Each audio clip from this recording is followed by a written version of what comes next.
Okey, kita sambung contoh 15.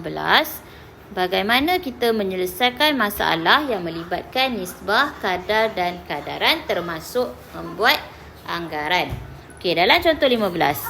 Seorang pekebun sayur menggunakan kaedah tangkap, tanda lepas dan tangkap semula untuk menganggarkan populasi siput di dalam kebun sayurnya. Dia menangkap 24 ekor siput dan menandakan cengkerang setiap siput tersebut. Okey. Gariskan maklumat penting. 24 ekor siput. Okey, pekerja sayur kemudian melepaskan siput ke dalam kebun sayurnya semula. Selepas 2 minggu, dia menangkap secara rawak. Okey, mula-mula dia tangkap 24 siput. Dan dia tanda. Nampak ni, bilangan siput yang bertanda. Okey.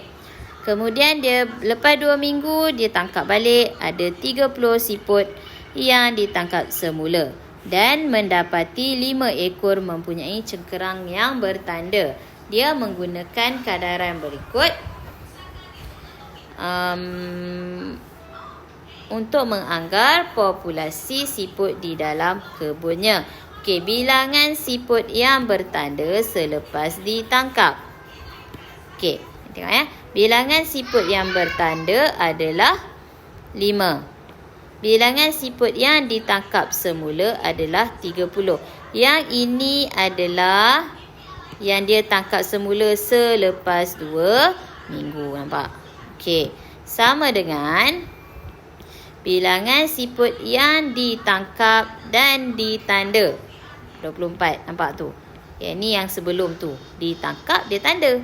Okey, populasi siput di dalam kebun sayur. Populasi kita tak tahu, kita anggap dia sebagai X. Jadi apa nak buat kat sini?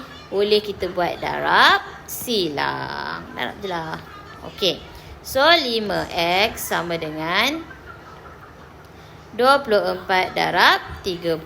So X sama dengan 24 darab 30, 720. Okey, X sama dengan 720 bagi 5. X sama dengan 144 siput. Ekor siput di dalam kebun sayurnya. Okey, so dia anggarkan kat situ kan. Okey, next kita pergi latih diri 4.4D. Okey, yang ini penyelesaian masalah lah. Jadual di bawah menunjukkan keputusan kajian yang dijalankan untuk menganggar populasi sejenis ikan air tawar yang hidup di sebuah tasik. Okey, tangkapan pertama, dia tanda 60. Tak bertanda, tak adalah. Faham tak? Dia pertama, dia tangkap dan tanda. Okey, selepas seminggu, tangkapan kedua. Bertanda 5, tak bertanda 20. Okey, jadi macam mana kita nak buat kadaran dia? Okey, pertama. Bertanda.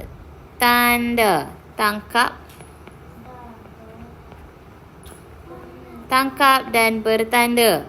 Per dengan populasi sama dengan bertanda selepas seminggu. Belah sini selepas seminggu. Per dengan tidak bertanda.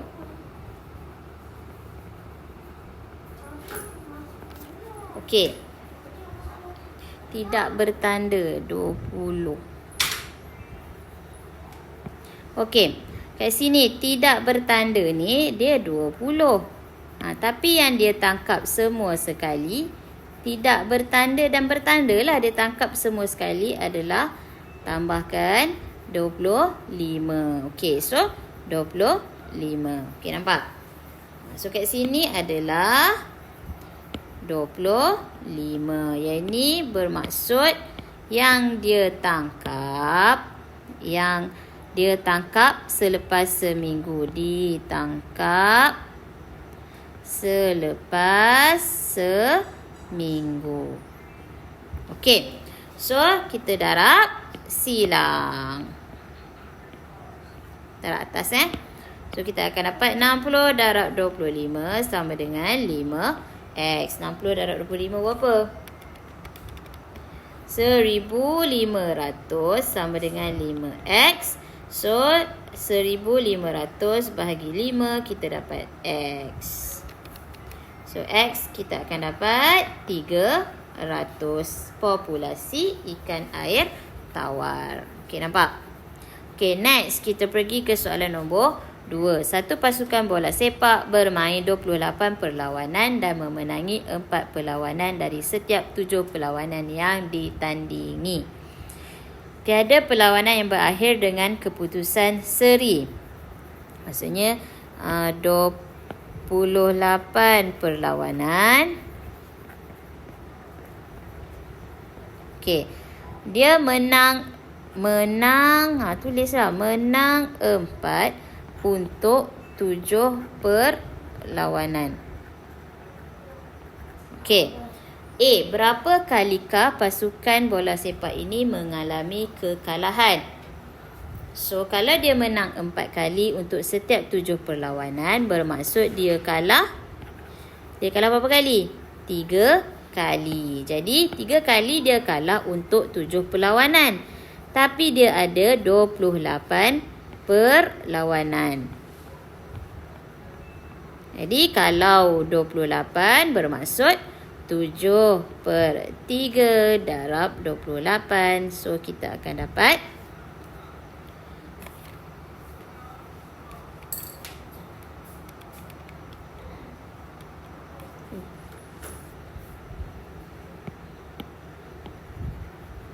senang kita buat perkadaran. Kalau kalah 3 untuk 7 perlawanan. So, kalau 28 perlawanan, berapa banyak dia kalah? Tengok. 7 kali 4. So, 3 kali 4 adalah 12. Jadi, dia kalah sebanyak 3 kali 4, 12 perlawanan. Okey. Hitung nisbah menang kalah pasukan bola sepak ini. Jadi, menang, ini A. Yang B, menang kepada kalah. So, menang 4, kalah 3. So, itulah nisbah dia.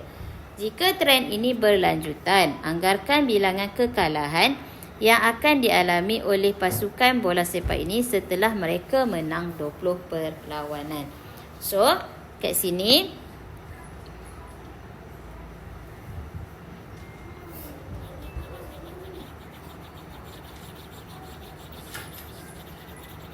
so kat sini dia kata dia menang 20 perlawanan. Jadi, apa dia punya nisbah tadi? Kalah pula. Menang, kalah untuk C. Okey, menang berapa? 4, kalah 3. Kalau dia menang 20 perlawanan, bermaksud 4 darab 5, 20. Jadi, 3 darab 5. Dia bermaksud dia akan kalah 15 kali. Okey, nampak? Okey, selesai 4.4D. Kita akan proceed ke mahir diri 4.4. Okey, pasukan pengakap mengadakan kem tahunan setiap 12 orang di bawah penyeliaan seorang guru. Satu guru 12 orang. Okey. Maksudnya, jika 90 orang pengakap terlibat, berapa guru untuk 90 orang? So, kalau macam ni, kita kena buat macam perkadaran 12 orang untuk 1 guru. Sama dengan 90 orang untuk berapa guru? Y guru. So, darab silang. Untuk atas ni adalah pengakap. Bawah ni adalah guru. Okey, so kita darab silang, kita akan dapat 12Y sama dengan 90. Y sama dengan 90 bagi 12.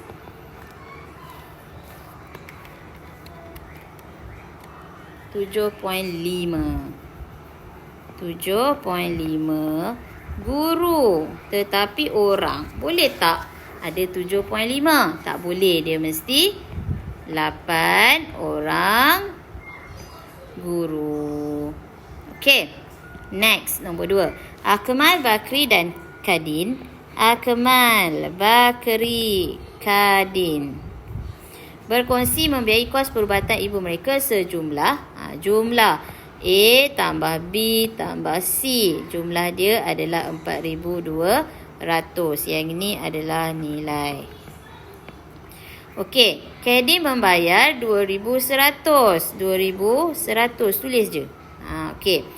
Manakala kos pembiayaan Akmal ialah 3/4 daripada Bakri. Akmal ni 3/4 Bakri. So, Bakri adalah 4/4. Nampak? Bakri ni 1. 4/4 Bakri. Okey. Bakri kita tak tahu. Bakri lah. Okey. Bakri, kita tak tahu nilai dia. Okey, cari nisbah pembiayaan Akmal kepada Bakri. Dia nak A kepada B kepada C. So, jumlah semua adalah RM4,200. So, 3/4 B tambah B tambah 2,100 sama dengan 4,200. So, 3/4 B tambah B dapat berapa? 4/4 tambah 3, so dapat 7/4 B. 7/4 B sama dengan 4,200 tolak 2,100. So, 4,200 tolak 2,100, kita dapat 2,100. Ni 7/4 B. So, nak tahu duit Bakri, 2,100 darab 4 ni darab 7 ni per 7. Terbalikkan gitu. Okey. So, darab 4/7, kita akan dapat 1,200. So, Bakri 1,200. Boleh tulis di sini. Okey. 3/4 Bakri bermaksud 3/4 darab 1,200. Kita akan dapat 900. So, Akmal 900 kepada Bakri, 1,200 kepada 2,100. Boleh permudahkan? Mesti boleh. Okey, guna sifir 3 kepada 4 kepada 7. So, ini jawapannya. Okey, next. Jadual di sebelah menunjukkan harga bagi 4 jenis ikan. Okey, ada ikan tu bawal, cencaru, selah, kembung. Siti ingin membeli 2 jenis ikan berjisim 1 kilogram bagi setiap jenis dengan jumlah harga kurang daripada RM20. Okey, so kurang daripada RM20. 2 jenis ikan berjisim 1 kilogram bagi setiap jenis. So, kita tengok. Bawal. Okey, bawal RM1.50 per 100 gram. So, cari kalau 1,000 gram, berapa harga dia? Darab 10, betul? So, darab 10 dapat RM15 per 1,000 gram. 1,000 gram tu 1 kilo. Okey, cencaru. Tulis RM3.20 per 500 gram. Nampak? So, kita nak 1,000 gram. So, 500 darab berapa dapat 1,000? 500 darab 2. Dapat 1,000. So, RM3.20 darab 2. Kita akan dapat RM6 RM RM6.40 per 1000 gram. RM3.2 darab 2. Okey. So kita pergi ke ikan selar. Okey, untuk ikan selar RM2.70 per 300 gram. Okey, kita nak 1000 gram. So yang ni kita guna kaedah cari dulu satu. Satu gram berapa? 1 gram. Kalau 1 gram 2.7 bahagi, kita akan dapat 0.009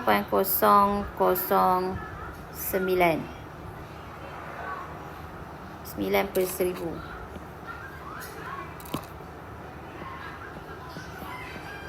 So kalau 1000 gram darab dengan 1000, kita akan dapat RM9 untuk 1000 gram. So kat sini ikan kembung RM5.40 per 400 gram. So dia nak 1000 gram. So jadi kat sini kalau 1 gram adalah RM5.4 bagi 400.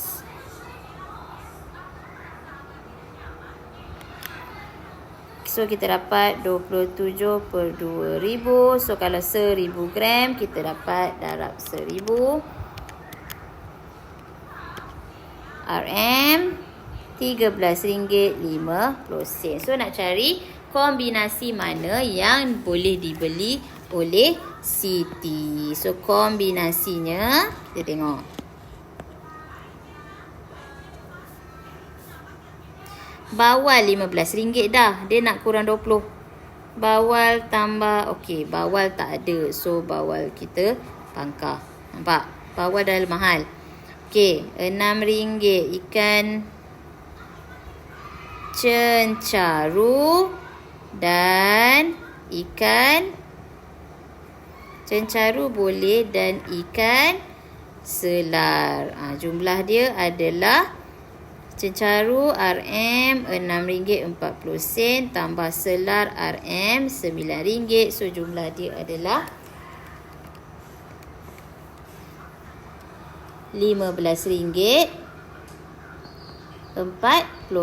Jadi memenuhi kurang daripada 20. Okey. Apa lagi pilihan yang ada? Ikan cencaru dan ikan kembung.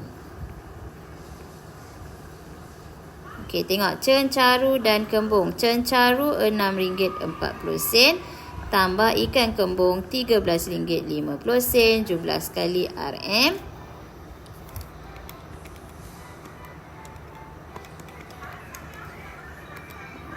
RM19.90. So boleh juga. Okey, dua ni boleh. Boleh tak ikan kembung dan ikan selar? Tak boleh. Sebab apa? Sebab kalau kita tambah dua ni dah lebih daripada RM20. Okey, boleh. Okey, kita pergi ke soalan nombor 4. Graf di sebelah menunjukkan kadar pertumbuhan bakteria A dan bakteria B dalam satu kultur.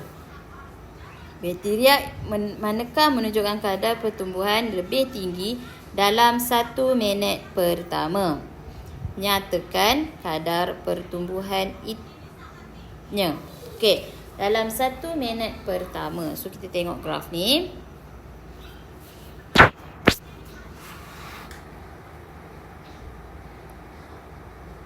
Seminit pertama. Ni 1 minit kan? Okey. Bakteria B bawah. Bakteria A atas. So atas kita baca. Ini 1, 2, 3, 4. Jadi untuk A, bakteria A, kadar pertumbuhan dia adalah 40, nampak ni unit dia, jangan lupa 40 juta per minit. Setiap 1 minit 40 juta. Okey, B. Dalam masa 4 minit, berapakah beza bilangan sel antara bakteria A dan bakteria B? So, kita tengok 4 minit. 4 minit kat sini. So, tengok. A, yang paling tinggi B kan? So, bakteria B tolak A. B kadar pertumbuhan dia 10 juta per. Okey, 10 tolak A dia adalah 5, 6, 7, 8. 80. 10 ni maksudnya 10. Okey, so kita akan dapat 2. Tengok unit dia, darab 10 kan? 20 juta per 20 juta je. Okey. Next, anggarkan masa apabila kedua-dua jenis bakteria itu mempunyai bilangan yang sama. So, kita tengok bilangan yang sama bermaksud dia berjumpa pada masa yang sama. Kat mana dia berjumpa pada masa yang sama? Nampak ni. Kat sini.